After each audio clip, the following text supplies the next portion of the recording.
बिस्मिल्लाहिर्रहमानिर्रहीम। अस्सलाम वालेकुम प्यारे बच्चों, कैसे हैं आप सब। मेरा नाम फरजाना नवीद है। मैं आपकी उर्दू की मुअल्लिमा हूँ। आपको divisional public school and college Sahiwal की ऑनलाइन क्लास में खुशामदीद कहती हूँ। बच्चों, आपको पता है कि हमें हर काम शुरू करने से पहले बिस्मिल्लाह जरूर पढ़नी चाहिए। इस तरह हमारे हर काम में बरकत पड़ती है। ये तो मुझे पता है कि आप खाना खाने और पानी पीने से पहले तो बिस्मिल्लाह पढ़ते होंगे, मगर अब आपने कोशिश करनी है कि अपना सबक पढ़ने और लिखने से पहले भी बिस्मिल्लाह पढ़ लें, ताकि आपका काम ज्यादा अच्छा हो जाए। प्यारे बच्चों, हमारा आज का सबक मजमून नवीसी है, यानी कि मजमून लिखने का तरीका। तदरीसी मकासिद। सबक की तकमील के बाद तलबा इस काबिल हो सकेंगे कि मजमून नवीसी के मफहूम से आगाह होंगे, मजमून के अज्जा से वाकिफ हो जाएंगे, अपनी तख्लीकी सलाहियत का इजहार कर सकेंगे। बच्चों, सबसे पहले हम मजमून नवीसी के मफहूम के बारे में जानेंगे। उर्दू नसर में मजमून नवीसी की बहुत अहमियत है। किसी भी मौजू पर अपने ख्यालात और जज्बात को मरबूत अंदाज में, यानी कि एक रब्त के साथ, तरतीब के साथ लिखना, इसे हम मजमून कहते हैं। ये तहरीर का ऐसा छोटा सा टुकड़ा है जिसमें किसी मौजू पर अपने ख्यालात और मालूमात का इजहार किया जाता है। मजमून नवीसी एक तख्लीकी अमल है, ताहम इसे लिखने के लिए एक बुनियादी ढांचे की पैरवी की जाती है, जिसमें कुछ असूल और कवायद को सामने रखते हुए हम किसी भी मौजू पर मजमून लिख सकते हैं। अब हम मजमून नवीसी के अज्जा के बारे में वाकफियत हासिल करेंगे। नंबर 1 है तारुफ, नंबर 2 है नफ्से मजमून और नंबर 3 है खात्मा या इख्तिताम। नंबर 1 पर हम सबसे पहले देखेंगे तारुफ क्या है। ये मजमून का पहला पैराग्राफ होता है जिसमें उन्वान का तारुफ पेश किया जाता है। इसमें उन्वान के मुताबिक हम अपनी बात का आगाज करते हैं। इस पैराग्राफ में मजमून की मुख्तसरन और जामिया वजाहत पेश की जाती है। इसका खास तौर पर दिलचस्प और मालूमाती होना जरूरी है। नंबर 2 है नफ्से मजमून। ये मजमून का सबसे अहम हिस्सा होता है। इसको वाज़ेह और बयानिया अंदाज में पेश किया जाए। तमाम मालूमात उन्वान के ऐन मुताबिक हो। ये मजमून का खास हिस्सा है। इसकी मिसाल एक सैंडविच से दी जा सकती है। मसलन नफ्से मजमून की अहमियत सैंडविच के दरमियान मौजूद गोश्त की सी है।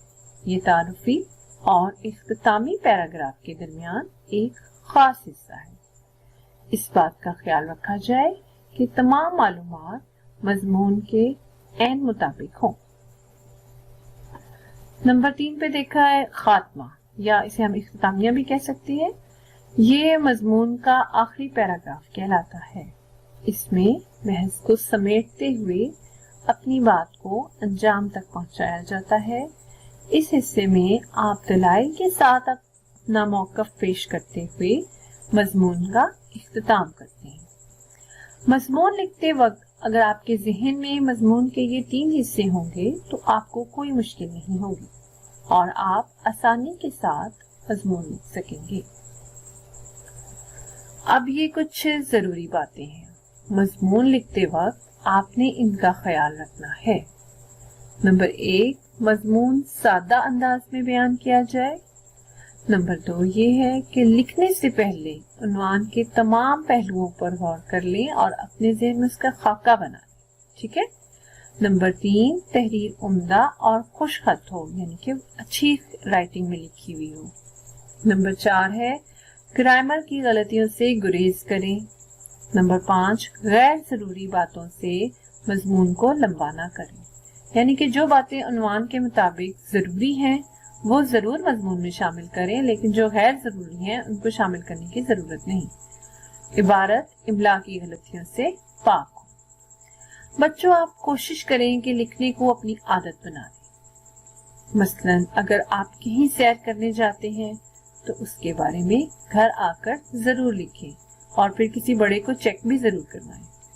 अगर आप अपनी दादी जान के घर में दिन गुजारने जाते हैं तो उसके बारे में लिखें कि आपका दिन कैसा गुजरा।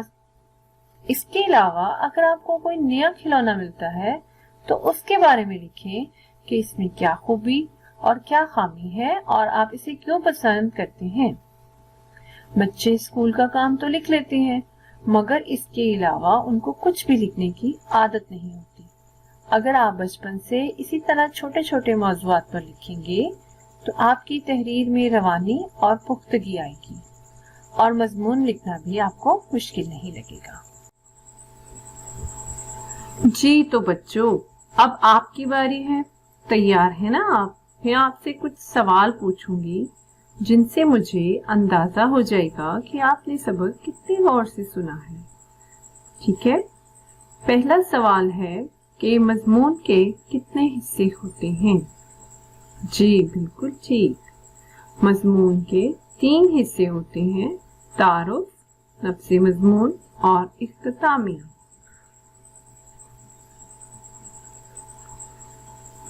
अब आपसे अगला सवाल ये है कि मजमून का कौन सा हिस्सा सबसे ज्यादा अहम होता है? शाबाश, आपको पता है, नफ्से मजमून सबसे अहम हिस्सा है। अब आप बताएं कि मजमून का आखिरी पैराग्राफ क्या कहलाता है? जी हाँ, इसे खात्मा या इख्तितामिया कहते हैं।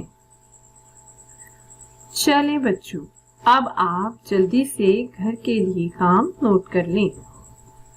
आपने अपनी पसंदीदा सैर के बारे में एक पैराग्राफ लिखना है। ये तो अब आपको पता चल गया है कि सबसे पहले आपने सैर के बारे में बताना है कि सैर करने से हमें क्या फवायद हासिल होते हैं। इसके बाद अपनी पसंदीदा सैर के बारे में बताएंगे कि आपने कहाँ सैर की, क्या कुछ देखा, और फिर लिखेंगे कि इस सैर से आपकी जात पर क्या असरात मरतब हुए हैं। ठीक है, ये काम आपने जरूर करना है। इसके साथ ही हमारा आज का सबक अपने इख्तिताम को पहुंचता है। अल्लाह ताला आपका हामी और नासिर हो।